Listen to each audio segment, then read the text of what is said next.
Hi guys, welcome back to the channel. So today's video, a little bit of a mix of some different things going on. Firstly, we're at some slurry, so we'll be having a look at what we're up to, what we're slurrying at the moment. The other thing that we want to have a look at is the beef cattle. So haven't had many updates on those over the last got some 6 weeks, 2 months. So a lot of cattle are coming fit now, and we're starting to get some of the sheds are emptying out a little bit. So we'll go through what we still have there and talk to you how they're doing and how we're getting on with them. And it's always a good time of the year because you get to see the rewards for your work over the whole winter. The other thing we're also going to have a look at is the fertilizer spreader. So we've done a job on it, a bit of a restoration job on it, and it is completely finished now, and we're going to have a look at it and just see how it all turned out. So a few different things, and we'll get through those in today's video.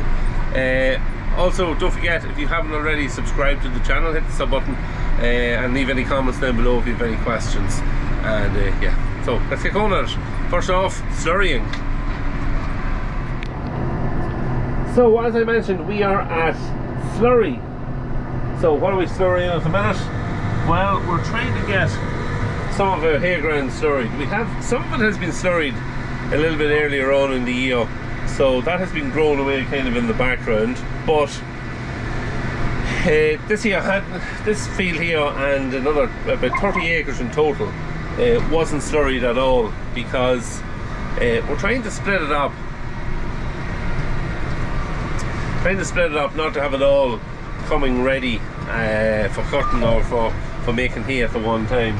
So the plan is get some slurried early and then have that growing away, and then slurry the rest of it then about a month later. That's kind of what we always try to do, and aim to have some of it ready for cutting down around the second, third week in June, and about the half it's got ready for cutting down around that time, and then have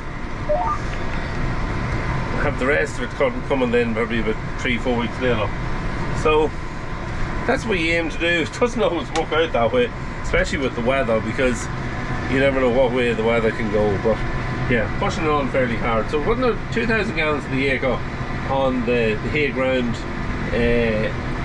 This is the last field that we have to do of hay ground. This will be about 30 acres or just over 30 acres that we've done now over the last few days. I also put some liquid nitrogen on this. I put the equivalent of 60 units to the acre on it yesterday. So yeah, we're hitting it fairly hard. We're just emptied out here. We're hitting it fairly hard just to push it on now at this stage, because we are into the early part of May, and basically we want to have it growing for about 6 to 8 weeks, and have a nice crop on it, have it that it's shot out. This here will be one of the later fields that we're going to cut. So yeah, I'd be thinking this year will not be cut till probably the early parts of July, just depending on the weather. So yeah, just a good chance to get a wee look at it as well. We'll have a look and to see what weeds there is in it. It doesn't seem too bad. There's a couple of docks through it, but we'll keep a tight eye on it, and we'll probably spray it for weeds as well, and just have a nice clean crop in it. Well, trying to get pulled out. It's always the danger of your life pulling out onto this road. It's always an extremely busy road, and the cars pass doing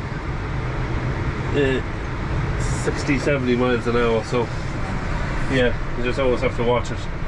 We're carrying a little bit of muck out onto the road because there was horses grazing in that field, and they did spend a lot of time standing around the gate as they usually do, and yeah, that's a bit of muck around the gate. Not ideal, but it's just how it is.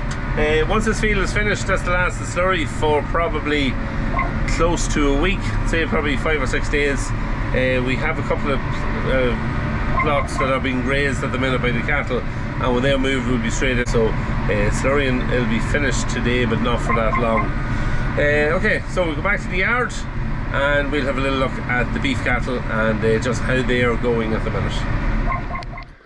Okay, so beef shed. I'm in one of the beef sheds, in where the bulls are. And bulls are doing well. Slow to get rid of some of them over the last number of weeks. Hasn't just been easy to get rid of them, but we have been getting some of them away. That pen there is well dwindled out. There's a few gone out of this pen here. This pen here's dwindled out quite well. This one here, still a lot of stock in it too. Yeah, the biggest problem we've had is getting cattle away. Factories are slow to take cattle. They're trying to stall farmers' cattle while using their own feedlots. And they're buying then in the sales too. So they're buying cows and whatever comes through the sales and then putting them straight to the factory. So I think that their idea is to stall the cattle in farmers' yards, try to control that. They know basically what's there and what age cattle are, so they know the supply of cattle that's coming, and they also know that at some stage cattle numbers are going to run out, are going to get very, very low, because the number of cattle aren't there that has been in other years. So yeah, they're using the sales, they're using their own feedlots basically to control the price, and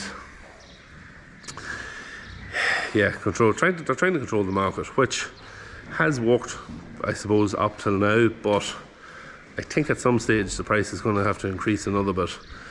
But our cattle are fit to go, and we want to keep killing them and getting rid of them, because the fear is at this stage that some of them starts to get sore on their feet. You know, they've done their time. You know, they've reached close to the maximum weight they're going to get to, and it becomes less cost efficient then to keep feeding them. So they're not putting on the same weight they were, so you're feeding them for not very much. They then run the risk of having an injury, of getting sore in a foot, something happening. If they've any little health issues in the lines of, like cattle are like everyone else, they can have heart issues or stuff like that, and when they get heavier they can sometimes drop dead, things can happen to them. So yeah, it's just you run the risk by letting them sit on, and in the hope that the price might rise, but in the long term, you know, it's not going to go up that much, and you're better just slaughter them. The price is good anyway, so you might as well just get rid of them. But yeah, they've done well, they've done very well. Some great bulls on it, and like the best of them is gone at this stage probably, or the heaviest of them.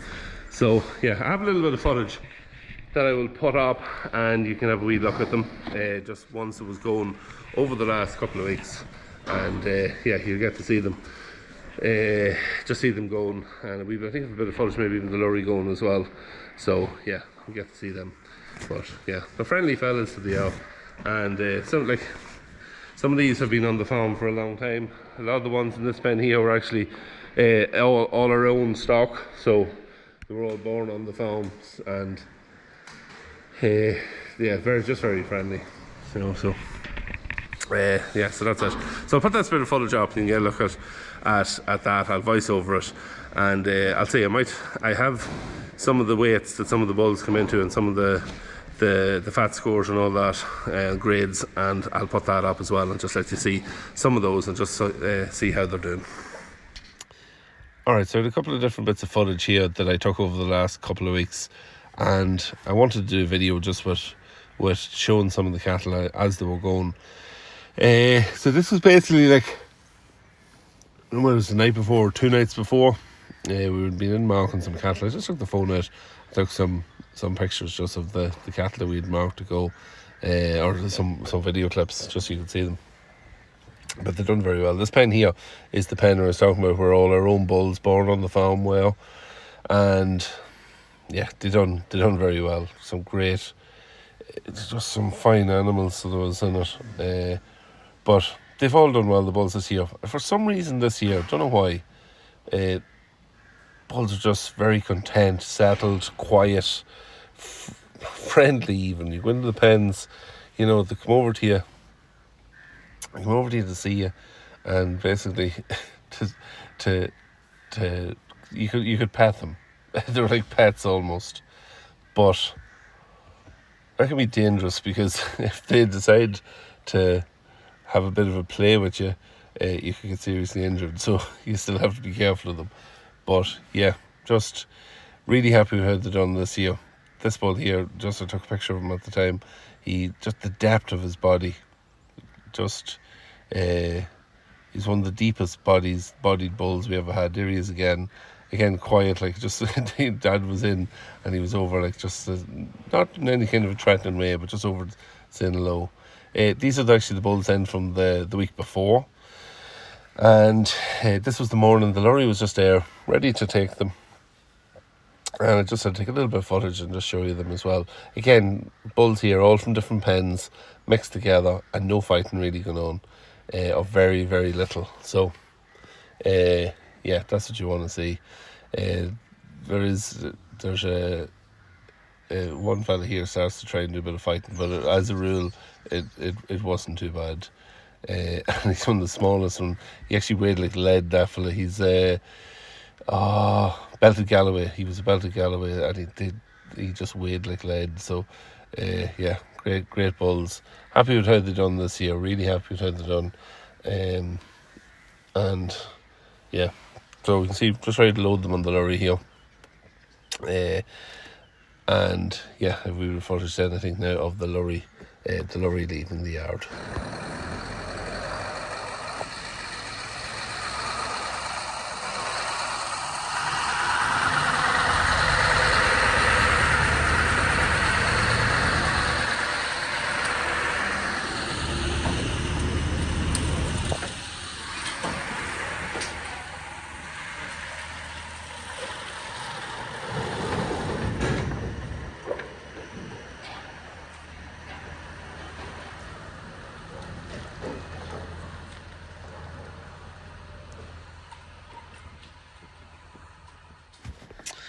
Alright, so grids, weights. I've always been asked to do something on this, so I took a little screenshot of the kill sheet, not last week, the week before last, and just give you a bit of an idea. So you can really look down through it and see some of the weights and grades of the cattle that went on the day. Top of the list there was an E grade and 500 kilo bull, who was an absolute brute.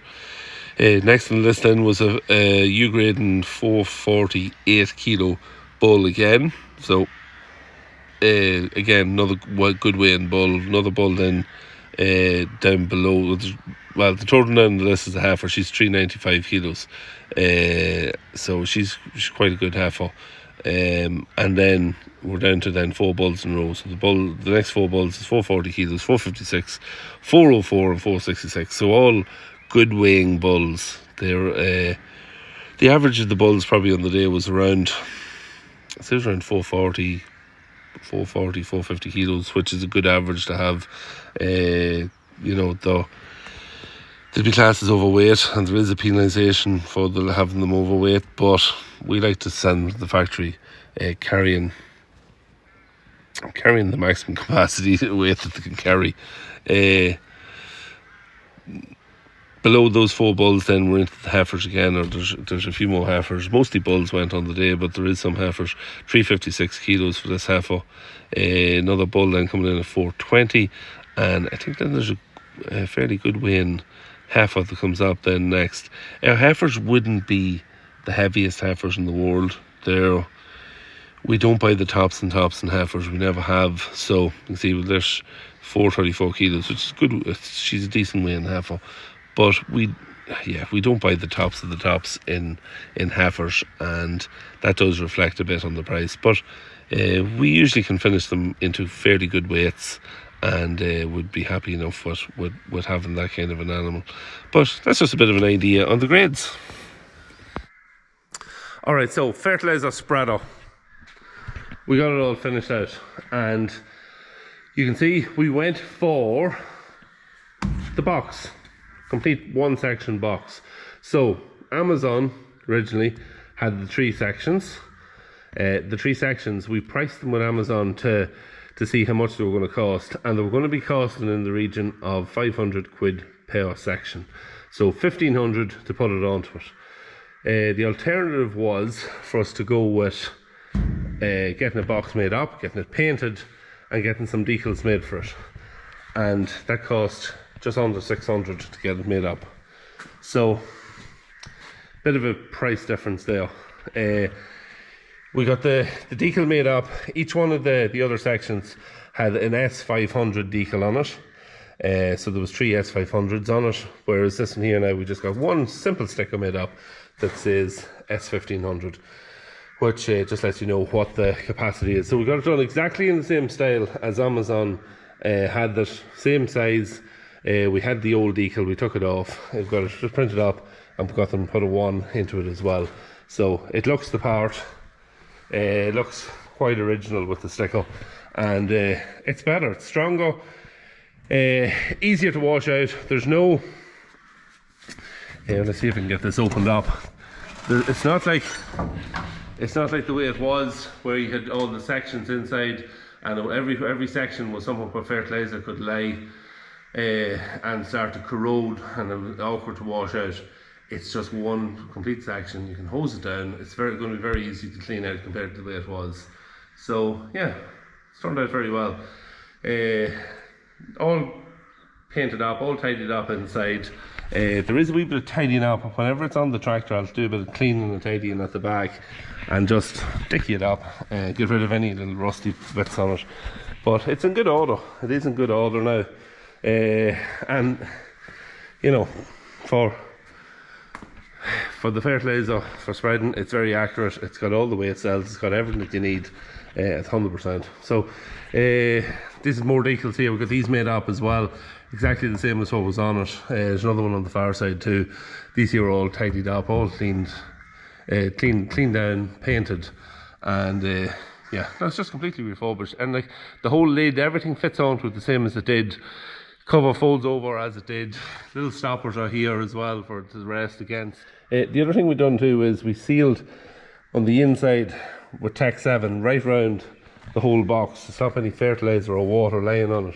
So yeah, it'll just stop any corrosion happening between the box on the top and the actual the hopper of the fertilizer spreader itself. So yeah, look, it's just another little thing just to try and prevent any more corrosion on it. So yeah, that is it. That's the fertilizer spreader and how it's turned out. Very happy with that, and it should be good for many years to come. So another thing that happened in the last couple of weeks was about a week and a half ago, I got a box in the post sent out to me, and wasn't expecting it, and I didn't order anything. So opened it up, and to my surprise, I got a lovely letter out from Ray in Tama, who, that's Tama Net. He noticed that back in the baling video that I done, done in February of the late, remember the silage, it was supposed to be late silage last year, then the rained it off, couldn't get into the field, it was too wet. Well, mowed it down in February, got it baled up dry, and he noticed in the video that we were using Tamanet. So good spot, Ray. We've been using Tamanet for the last number of years and absolutely love the product, but he sent me out a few bits and pieces. So completely unexpected. Body warmer, whole selection of stuff. I'll show you what he sent out. So caps, hats, beanie style hats, air fresheners. He also sent out these cutting devices for cutting net, obviously, or plastic, let's say, off bales. What else he sent out? Here is hoodies. Sent a load of stuff out. More body warmers. So lovely body warmers, really good quality body warmers. You know, work style body warmers. And there's another body warmer.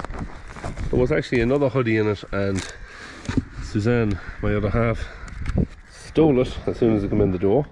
And this is a really nice little knife. So who doesn't like a good pocket knife? So Tama is the knife. The writing is all on the knife, and all the details of the website and stuff. So thank you very much, Ray. Really unexpected, but very much appreciated. Who doesn't like getting a little box like that with full of goodies in the post? Couldn't be better. So yeah, big thank you to Tama and to Ray. Thank you very much. So that is it for today's video. Don't forget, if you haven't already subscribed to the channel, hit the sub button ring the little bell beside the sub button. It just gives you notification then every time I post a video. Just you'll get a little alert, and you'll be able to come in and watch the next video as well. So those things help the channel, those interactions. So if you can do that, I'm very grateful. Again, if you liked the video, enjoyed the video today, hit the like button as well. And if you have any comments or anything to say, drop them in the comment section as well. Again, these interactions help the channel. So if you can do any of those things, I'm very much appreciative. And yeah, thank you if you have done that. If you haven't, thank you anyway. So that's it for today's video. We will see you in the next one during the week. Take care. Have a good week. See you then.